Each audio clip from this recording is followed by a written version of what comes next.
But you know what? You know how they say in modern literature and poetry, they say things like, the time is gone. Those days are gone. They're all just a fading memory now. But to Allah, those days, the ones that are gone for you, are eternal for Allah Azza wa Jal. He recorded your deeds in those days, and those are the fruits you're eating now. وَأَمَّا مَنْ أُوتِيَ كِتَابَهُ بِشِمَالِهِ. And as for the one, whoever he was, handed his book in his left, فَيَقُول, then he says, يَا لَيْتَنِي لَمْ أُوتَ كِتَابِيَهْ. Oh, come on. No. If only I wasn't given this, my book. Please don't hand it to me. Please don't hand it to me. Why do I have this book in my hand? This guy is regretting getting his book in his... We're not even talking about punishment yet. We're not talking about punishment. We're just talking about getting the book in his possession. I wish I wasn't given this book. وَلَمْ أَدْرِ مَا حِسَابِيَهْ. I wish I never knew. I had no clue what account I'm going to have. Because now he has some clue what's coming. يَا لَيْتَهَا كَانَتِ الْقَاضِيَةِ. Oh, if only the death itself, al-mawtat al-ula, the first death, if only that was the end of it all. I wish that I died and never came back to life. My wealth, maliyah. This again, the high is extra. My wealth did nothing for me here. Gave me no benefits here. I can't pay any fines and get out of the ticket. I can't pay off any guards in hellfire and get out. None of my wealth came to any aid of me. And the other ma could be, what good was my wealth? How did it benefit me? Halaka anni sultaniya. My great authority. So this person is not just wealthy, he's powerful. All the power I had, all the status I had, has been ripped away from me. And I want to explain to you that actually the verb expected in this ayah was ذَهَبَ عَنِّي سُلْطَانِيَا. My authority has been removed from me. ذَهَبَ عَنِّي. But Allah uses the word هَلَكَ عَنِّي. It's not just removed, it's killed, it's taken, it's torn away. None of it is left. Something that's removed can be recovered. Something that's halak can't be recovered. خُذُوهُ فَغُلُّوهُ. Take a hold of him. Grab him. And chain him up. غُلُّوهُ. Put a lock on his neck. Put those fetters on his neck. Back in the day, if you've seen any images or heard stories about how slaves were kept, with those collars around their neck. غُلُّوهُ.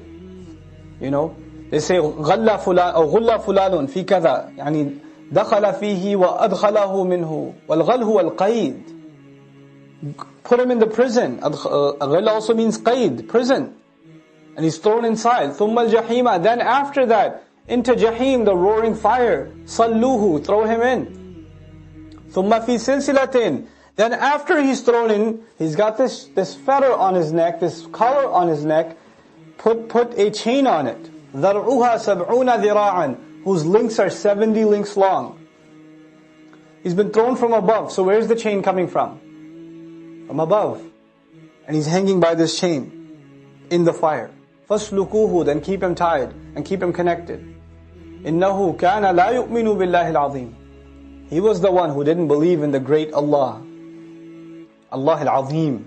The great God, the great Allah. وَلَا يَحُضُّ عَلَى طَعَامِ الْمِسْكِينِ. And didn't encourage even feeding of the poor. Forget feeding the poor himself. He never even encouraged anybody else to do it. Didn't even incline anybody else to do it. You see, already we learned that he was a person of wealth and power. That's already been suggested. So what does that mean? People in wealth and power, both of those things come with responsibility. On the one hand, you're supposed to have even more iman than other people, because Allah has given you more than other people. You should be more grateful than other people. But you're so obsessed with your own greatness. What about Allahul Azim?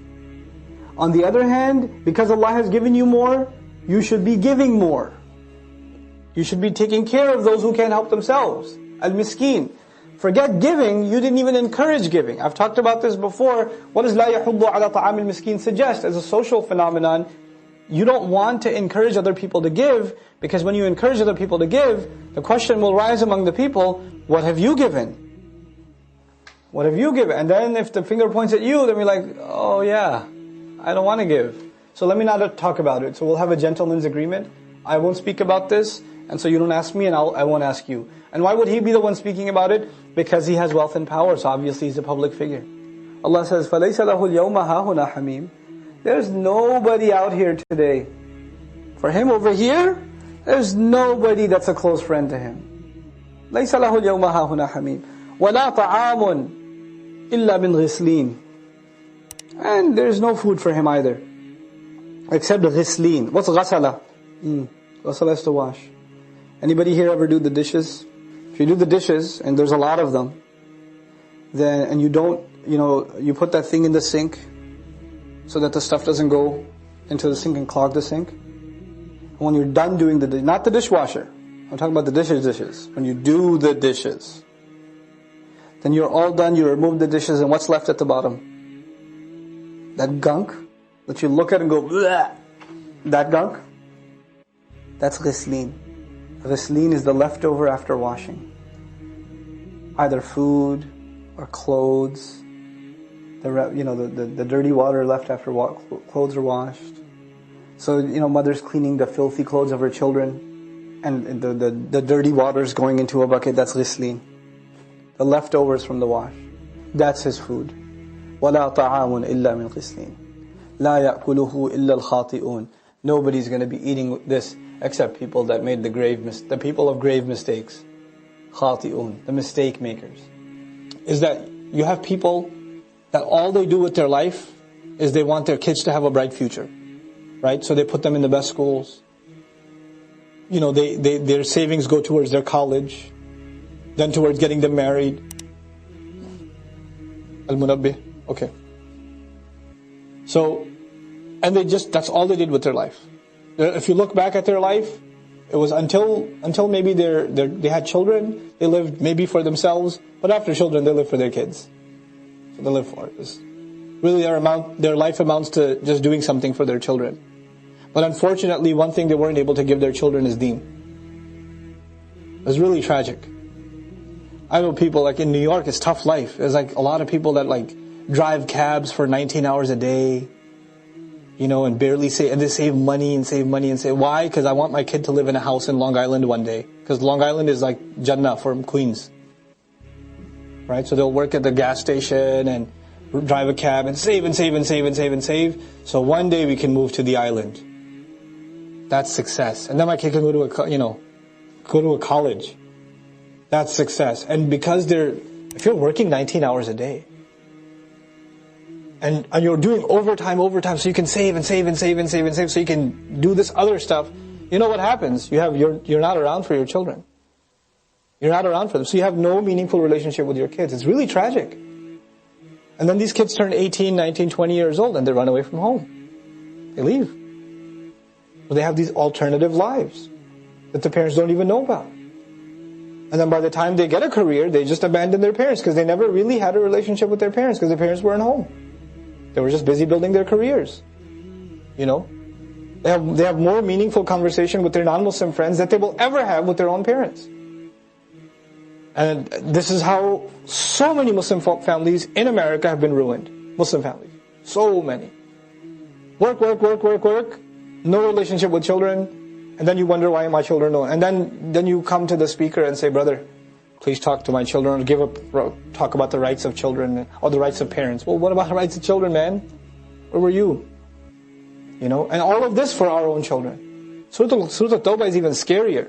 Allah says Allah gave them, فَلَا تُعْجِبْكَ أَمْوَالُهُمْ وَلَا أَوْلَادُهُمْ. Don't be impressed with their money and their kids. إِنَّمَا يُرِيدُ اللَّهُ لِيُعَذِّبَهُمْ بِهَا. Allah only wants to torture them by means of their money and their kids. That same thing you work towards your whole life becomes a means by which you're tortured. لا حول ولا قوة إلا بالله. وَتَزْهَقَ أَنفُسُهُمْ. Their selves get consumed. They get eaten up from the inside. فَأُولَٰئِكَ هُمُ الْخَاسِرُونَ. And finally, وَأَنْفِقُوا مِمَّا رَزَقْنَاكُمْ. Spend from what we have provided you. You see, Surah Al-Jumu'ah offered the Prophet's methodology, and then a practical means by which to establish that methodology, Jumu'ah. Surah Al-Munafiqun offers a very serious problem, introduces us to a very serious problem, which is nifaq, hypocrisy, and the solution to nifaq is infaq. Same